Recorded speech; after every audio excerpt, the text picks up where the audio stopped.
महानुभावों का अभिनंदन करता हूं, आप सबका स्वागत करता हूं। आप सब लोगों को याद होगा 2017 में जब योगी जी की सरकार बनी तो उस समय भी एक लक्ष्य निर्धारित करके और बड़ी कार्य योजना बना के योगी जी की सरकार ने काम शुरू किया था और उसके बड़े सार्थक परिणाम आए थे हम सबके सामने। जब दोबारा उत्तर प्रदेश की सम्मानित जनता ने एक लंबे कालखंड के बाद इतिहास बनाते हुए किसी सरकार को दोबारा जनादेश दिया और योगी जी ने दोबारा जब कार्यभार संभाला, तब भी उसी तर्ज पर 100 दिन का पहले लक्ष्य निर्धारित किया, बाद में 6 महीना, फिर 2 साल, फिर 5 साल का लक्ष्य हम लोगों ने निर्धारित किया है। बड़ी कार्य योजना के साथ सरकार काम कर रही है और बड़े ही संतोष के साथ आप लोगों के बीच में हम अपनी बात को रखना चाहते हैं कि 100 दिन का जो लक्ष्य हम लोगों ने निर्धारित किया था, श्रद्धेय मुख्यमंत्री जी के मार्गनिर्देशन में मैं और हमारे सहयोगी मंत्री माननीय मुन्नू लाल कोरी जी, हमारे एसीएस साहब सुरेश चंद्रा जी,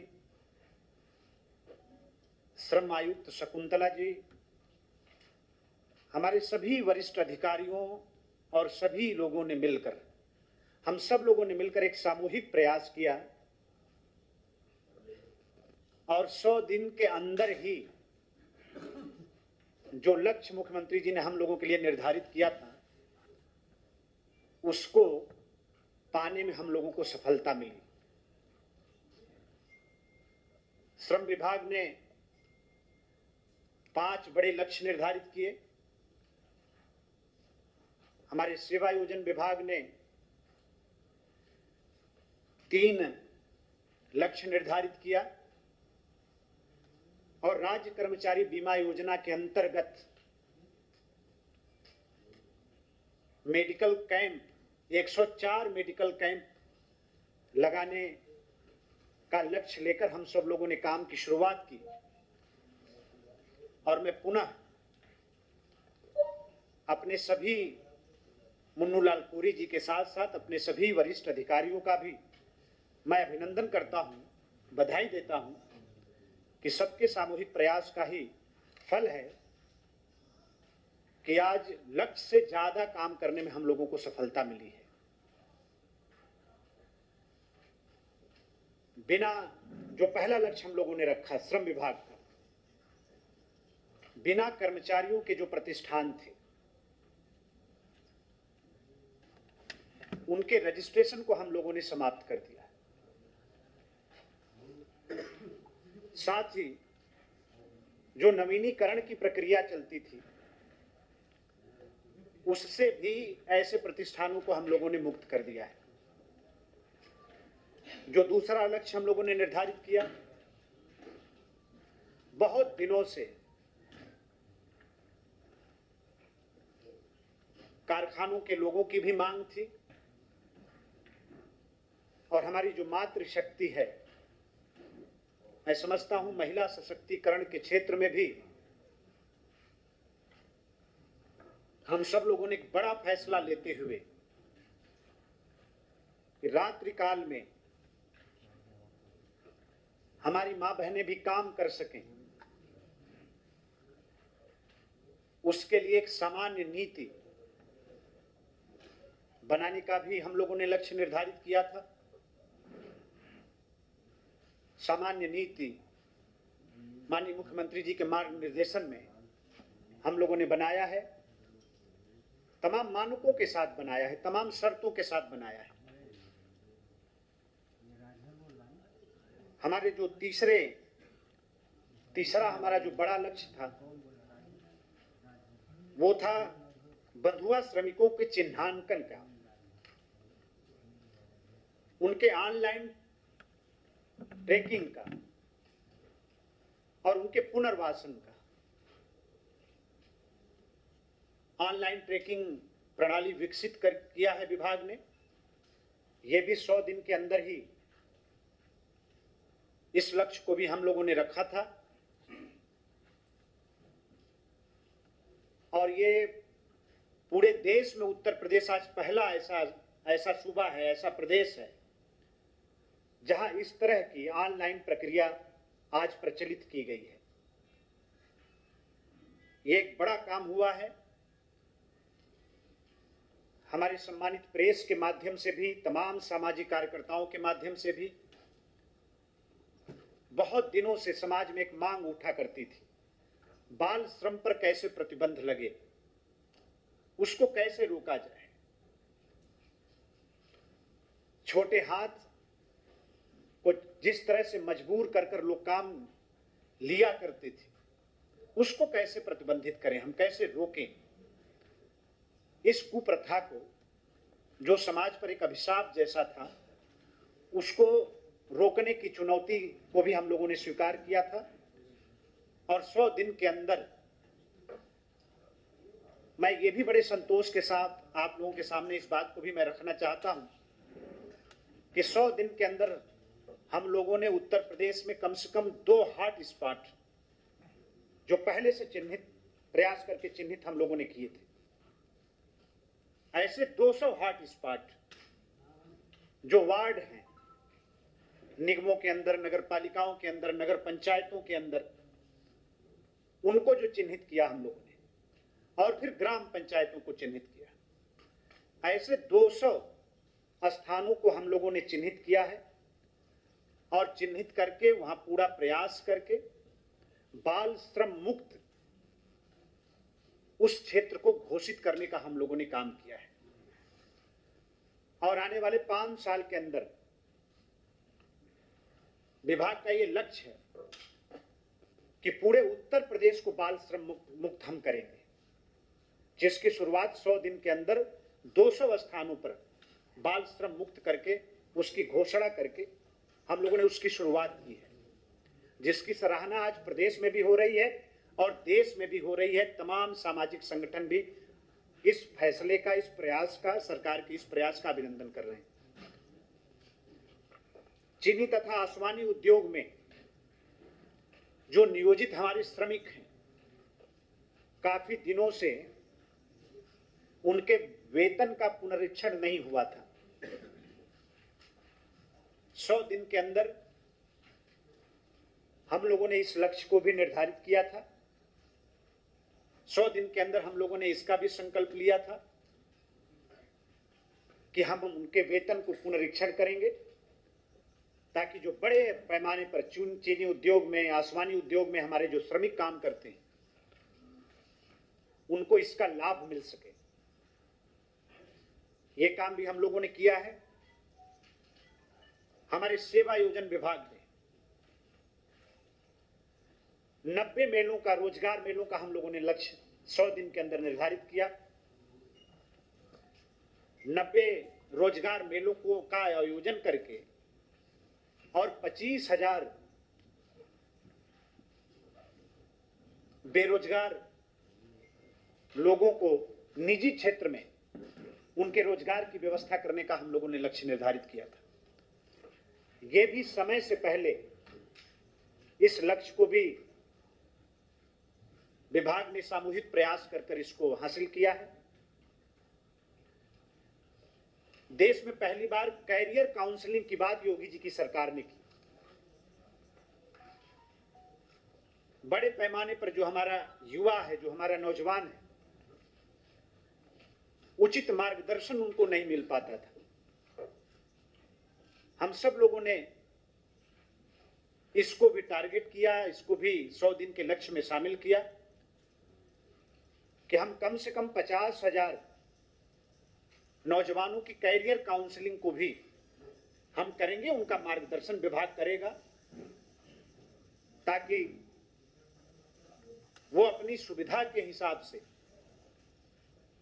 और जो नियोजित करने वाले लोग हैं उनकी जो डिमांड होती है, उनकी जो मांग होती है, उसके अनुरूप अपनी तैयारी कर सके और अपनी बेरोजगारी की समस्या का समाधान कर सके। तो 50,000 ऐसे बेरोजगार नौजवानों के कैरियर काउंसलिंग का जो हम लोगों ने लक्ष्य रखा था, उसको भी विभाग ने बड़े ही सक्रियता के साथ और समय से पहले इस लक्ष्य को भी हम सब लोगों ने हासिल करने में सफलता पाई है। और तीसरा सेवा योजन विभाग ने हम सब लोगों ने जो लक्ष्य रखा था, वो सेवा मित्र पोर्टल बनाने का हम लोगों ने लक्ष्य रखा था। 2022 के विधानसभा के आम चुनाव में लोक संकल्प पत्र में हर हाथ को काम देने की बात भारतीय जनता पार्टी ने की थी। अगर दोबारा हमारी सरकार बनती है तो हम हर हाथ को काम देंगे।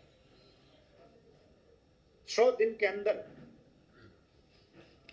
हम सब लोगों ने तकरीबन 4,000 ऐसे कुशल कारीगरों को सेवा पोर्टल में रजिस्ट्रेशन कराने का लक्ष्य रखा और साथ ही साथ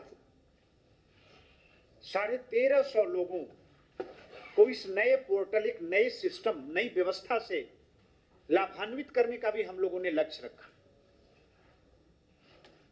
और इसकी भी प्रशंसा चारों तरफ समाज में हो रही है। कुशल कारीगर समाज को मिल रहे हैं। ऑनलाइन व्यवस्था है, 4,000 कुशल कारीगर उस पर रजिस्टर्ड है हमारे पोर्टल पर, सेवा पोर्टल पर। किसी की एसी खराब हो जाती है, बिजली की कोई समस्या घर में होती है, पानी की कोई समस्या होती है, और भी विभिन्न प्रकार की समस्याएं जिसका सामना परिवार करता है, समाज करता है, लोग करते हैं और बाजार में उनको घूमना पड़ता है। हमारे यहाँ ऑनलाइन सेवा पोर्टल पर वो आते हैं और हम कुशल कारीगर उनके लिए उपलब्ध कराते हैं, उनके सेवा में समर्पित करते हैं। ये इस पोर्टल का भी गठन हुआ, 4,000 कारीगरों को उस पर हम लोगों ने रजिस्टर्ड कराया और 1,350 लोगों को इससे लाभान्वित होने का जो हम लोगों ने लक्ष्य रखा था, उस लक्ष्य को भी और उस लक्ष्य से ज्यादा लोगों तक कुशल कारीगर पहुंचे हैं, अपनी सेवा दी है। इस पर आगे बहुत तेजी से विभाग ने काम करने का फैसला किया है। इस पर आगे हम लोग काम करेंगे। राज्य कर्मचारी बीमा योजना के अंतर्गत जो हमारे विभाग के हॉस्पिटल हैं, हमारे जो क्लिनिक हैं, वहां पर करीबन 104 मेडिकल कैंप लगाने का भी लक्ष्य हम लोगों ने रखा था। 100 दिन के अंदर 104 मेडिकल कैंप लगाएंगे और हमारे जो श्रमिक हैं, उनके परिवार के जो लोग हैं, हम उनका मेडिकल चेकअप करेंगे और फिर उनके पास जो समस्या होगी, जिस प्रकार की परेशानी होगी, उसके समाधान की तरफ भी हम, उनके इलाज की तरफ भी हम आगे बढ़ेंगे। तो इस तरह से 104 मेडिकल कैंप भी 100 दिन से पहले ही विभाग ने लगाया। ये 30 जून से पहले हम सब लोगों ने इस सारे कामों को कर लिया। अब ये हमारी पूरी टीम माननीय मुख्यमंत्री जी के दिशा निर्देशन में अब 60 दिनों पर 600 तकरीबन हम लोगों ने आगे जो लक्ष्य रखा है 6 माह का, अब उस पर ये पूरी टीम काम करने के लिए तत्पर है। सबका मनोबल बढ़ा हुआ है। मुख्यमंत्री जी का भी मार्गदर्शन मिल रहा है, आशीर्वाद मिल रहा है। तो बड़े मनोबल के साथ जो समाज के आखिरी व्यक्ति की सेवा करने का दायित्व और जिम्मेदारी मुख्यमंत्री जी ने हम लोगों को दिया है, उस क्षेत्र में काम करने के लिए हम लोग पूरी तरीके से तत्पर हैं। आप सब लोगों का बार बार अभिनंदन है। आप सब लोगों का बार बार स्वागत है। मेरा एक सवाल है, देवरिया के श्रम अधिकारी है कपिल सिंह, उनका ड्राइवर जो संविदा के कर्मचारी है, वो अपने ही विभाग के कर्मचारी, अपने ही विभाग के बाबू से 80,000 रुपया लेता है। उसका वीडियो मेरे सामने एकदम है, हाँ, और वो कपिल सिंह जी को पहुंचाता है और साफ साफ बोल रहा है। आप हमें वीडियो उपलब्ध करा दें, निश्चित कार्रवाई सुनिश्चित कराई जाएगी। ड्राइवर संविदा कर्मचारी है और बाबू जो है आपका परमानेंट कर्मचारी है और उससे वो 80,000 रुपया नहीं, जो लोग भी शामिल हैं निश्चित तौर पे कार्रवाई सुनिश्चित कराएंगे। जी, सवाल ये है कि अब संविदा पे नौकरियों का दौर शुरू हुआ।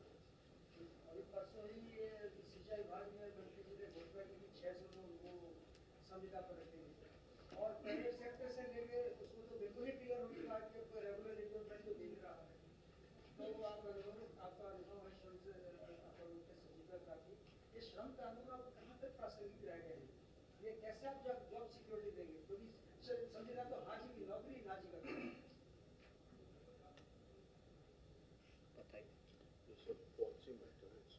नहीं, आपसे देखिए क्या है कि अभी 10,000 बेरोजगार नौजवानों को सरकारी नौकरी सरकार ने 100 दिन के अंदर दी है।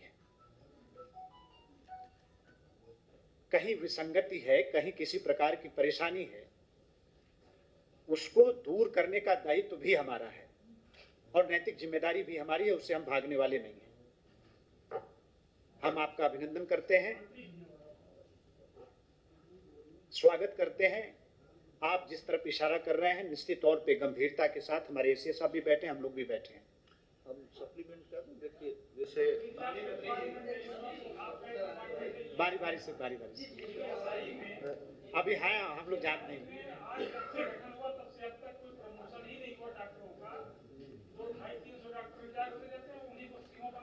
नहीं, अभी तो किया है।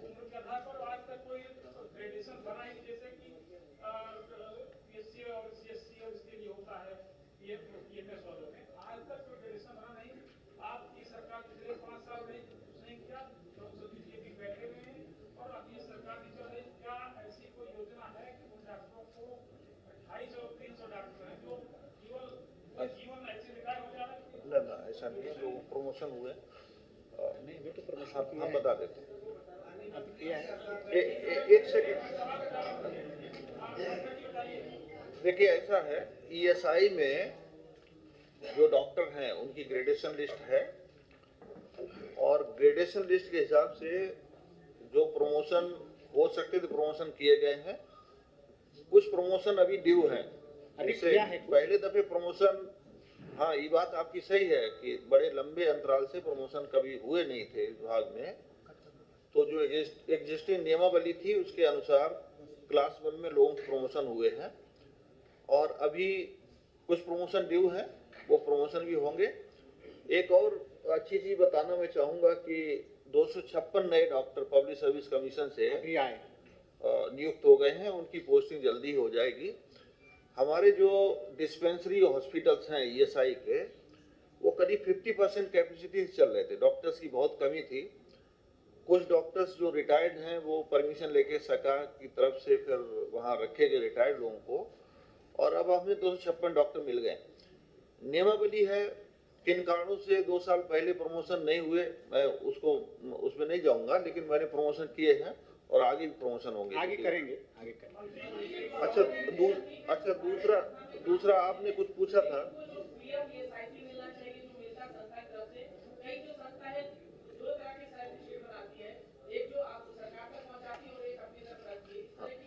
इनका भी जवाब देखिए, एक बड़ा महत्वपूर्ण प्रश्न पूछा था आपने कि जो लेबर कोड्स हैं, लेबर लॉज, संविदा, उनकी रेलेवेंस आज की तारीख में है कि नहीं है। देखिए, जब ये लेबर डिपार्टमेंट बना तो इसका मुख्य काम था इन्फोर्समेंट। जो लेबर कोड्स थे, लेबर लॉज थे, चाहे सेंट्रल एक्ट हो चाहे स्टेट एक्ट हो, 29 करीब एक्ट हैं सेंट्रल गवर्नमेंट के और 8 एक्ट हैं स्टेट गवर्नमेंट के। ये अपने उत्तर प्रदेश में जो हमारे डिफरेंट इस्टेब्लिशमेंट हैं उन पे लागू हैं। आज की तारीख में जब से लेबर कोड्स बने हैं या सोशल सिक्योरिटी एक्ट बना है, तब से हम जो लेबर फोर्स है उसके वेलफेयर की तरफ हम बढ़े हैं। अब देखिए क्या है, हम ईपीएफ है, ईएसआई है, उनका इलाज है, ये सब तो हम लोग कर रहे हैं। अगर सारे कोड्स खत्म हो जाएंगे तो आप कैसे इंश्योर करेंगे कि जो लेबर फोर्स काम कर रहा है ऑर्गेनाइज सेक्टर में या अनऑर्गेनाइज सेक्टर में, उसका इलाज कैसे होगा, उसके परिवार का इलाज कैसे होगा, कैसे हम इंश्योर कर पाएंगे? तो रेलेवेंस है, अभी भी उनकी ज़रूरत है। एक चीज़ आपने बताया कि बहुत सारे ऐसे एस्टेब्लिशमेंट हैं जिनका ईपीएफ और ईएसआई जमा नहीं होता। कोई पर्टिकुलर एस्टेब्लिशमेंट हो तो आप हमें दे सकते हैं, हम वहाँ पर अपनी, देखिए तो मेरी बात सुनिए ना,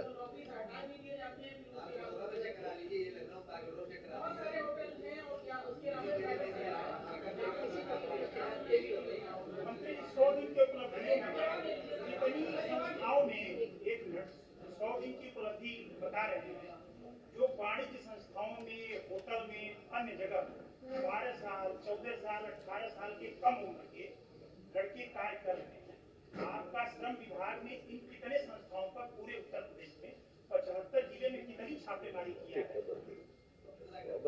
जी जी बिल्कुल। इसमें क्योंकि विभाग के पास पिछले सालों में कुछ और बहुत सारे काम रहे हैं, तो उस स्तर का प्रवर्तन नहीं हो पा रहा था। मगर आप देखिएगा पिछले 3 महीनों में बाल अधिकार आयोग, एनसीपीसीआर और विभाग की तरफ से विशेष अभियान चलाया जा रहा है। जो आपने प्रश्न उठाया उसी को दृष्टिगत रखते हुए कि इस कार्य में गति आए, और नए एक्ट आने के बाद आप सबकी जानकारी के लिए यह है कि 14 साल से नीचे का कोई भी बच्चा किसी भी प्रतिष्ठान में काम नहीं कर सकता। हो सकता है सूचना का कोई हो रही है तो उसके लिए हम ऑनलाइन पोर्टल सिस्टम भी है, हमारा एक पेंसिल पोर्टल, इस पर आप शिकायत कर सकते हैं। तो इसके लिए विशेष अभियान संचालित करके कार्रवाई की जा रही है, और शीघ्र ही आपको माननीय मंत्री जी ने कहा कि जो 5 साल में हमें लक्ष्य मिला है आपको परिवर्तन दिखेगा।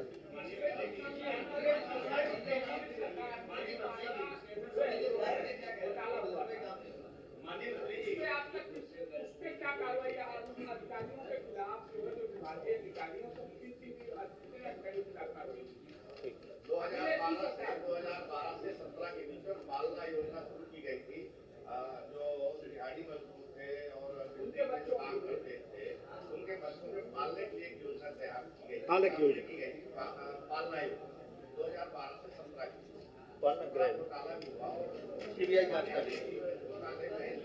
नहीं, उसमें सीबीआई जांच कर रही है। हाँ सीबीआई जांच कर रही है। मैं बता सर, इस स्कीम के बारे में गुप्ता जी आपको आइडिया है डिटेल में? देखिए जितना मुझे पता है मैं वो बता रहा हूँ, बकाया वो बताएंगे, विभाग के अफसर हैं। ये स्कीम समाज कल्याण विभाग की तरफ से चलवाई गई थी, और इसका फंडिंग, हाँ, ये फंडिंग जो है इसकी मतलब लेबर डिपार्टमेंट ने किया था। अच्छा, उस समय समझता आया था, कोई आदेश श्रम विभाग ने कर दिया था कि इसकी जांच पड़ताल जो है वो श्रम विभाग के अधिकारी नहीं करें। इसमें कुछ गड़बड़ हुआ, घोटाला हुआ। उसके बाद में रेणुका कुमार जी ने जांच की। जांच के बाद में ऑनरेबल हाई कोर्ट में मैटर गया, हाई कोर्ट ने जांच ऑर्डर कर दी और पालना करे कि सीबीआई जांच कर रही है। ठीक है, कल ही या परसों हमने सीबीआई अफसर से कुछ बात किए थे, वो जल्दी ही इसकी फाइनल रिपोर्ट जो है लगा के जो भी दोषी हैं उनको रखेंगे। नहीं, श्रम देखिए 2 चीज है ना, श्रम विभाग के अफसर इसलिए नहीं उसमें फंसे कि पैसा बोर्ड से गया था। ठीक है, बोर्ड से पैसा दिया और पैसा जब ट्रांसफर हुआ तो श्रम विभाग का कोई अधिकारी अभी कोई नहीं मिला, अभी तक मेरी जानकारी में नहीं कोई।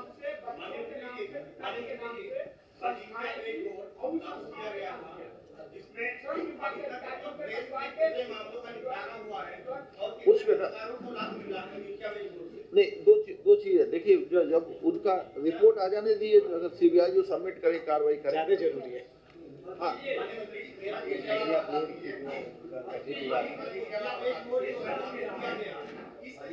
कितने पत्रकार, हाँ पत्रकार, देखिए एक मिनट, देखिए ऐसा ना, मजीठिया बेज बोर्ड माननीय मंत्री जी की अध्यक्षता में है। इसमें मतलब पत्रकार बंधुओं की तरफ से भी 2 लोग उसमें है। अभी ठीक कर देंगे। अब मैं ठीक करूंगा उसको, देखिए पक्का। कुछ और एक दिन अलग से आप लोगों के साथ बैठेंगे, एक दिन अलग से आप लोगों के साथ बैठेंगे।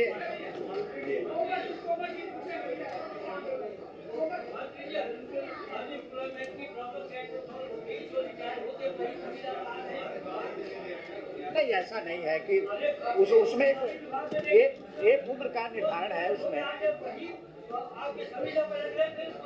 उसमें एक उम्र की सीमा होगी। उसमें वैसे उसमें एक उम्र की सीमा निर्धारित है। ऐसा नहीं है कि चलते ही रहेंगे। एक दिन उसको लेकर हम लोग बैठते हैं। हाँ, एक दिन बैठा जाए उस विषय को लेकर जिसको आप कह रहे हैं। मैं बैठने के लिए तैयार हूँ। भाई साहब लोग भी बैठे, सब लोग बैठे। हाँ, उस पर जो आप लोग सुझाव दें, कैसे उस पर आगे बढ़ा जाए, आपके भी सुझाव का स्वीकार कीजिएगा।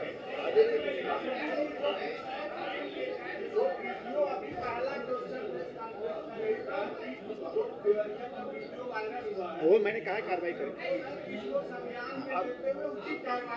ये वीडियो भेज दीजिए, एक्शन होगा।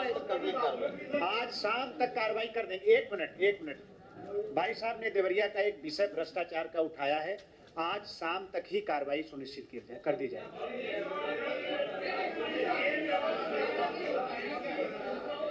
सबके खिलाफ कार्रवाई करनी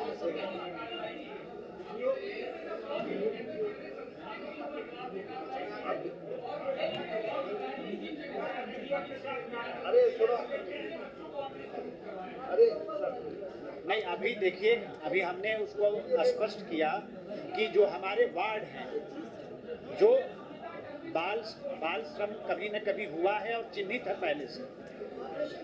जहाँ कहीं कभी पहले बाल श्रम हुआ है और वो स्थान चिन्हित है, चाहे वो वार्ड हो, चाहे वो गांव हो, चाहे नगर निगम का कहीं कोई दूसरा इलाका हो, चाहे कोई विद्यालय हो, चाहे कोई ईंट भट्ठा हो, वो स्थान जो पहले से चिन्हित रहे हैं, उन स्थानों को पूरी तरीके से बाल श्रम मुक्त किया है हम लोगों ने।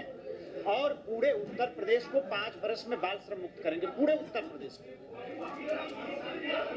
उसकी डिटेल हम आपको दे देंगे।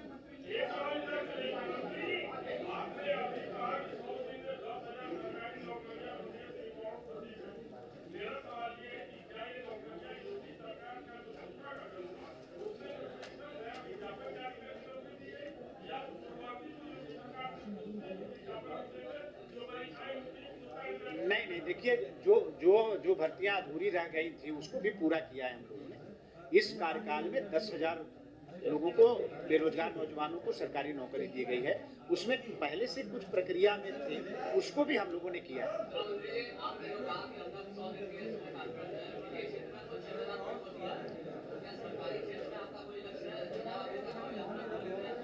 नहीं, मंत्रिमंडल के सदस्य होने के नाते मैं आपको जानकारी दे रहा हूं कि सरकारी क्षेत्र में भी 10,000 लोगों को सरकारी नौकरी दी गई।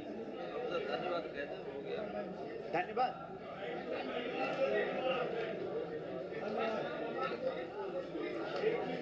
एक दिन बैठेंगे। नहीं, एक दिन बैठा जाए। वो सब रेट करा दें, जहाँ शिकायत करें वहाँ रेट करा दें। कहीं अगर कहीं शिकायत पर्टिकुलर हो तो हमें बताइए ना, रेट कराएंगे। हाँ, आप दे दिए, आप जाइए, हम रेट करवा देते हैं।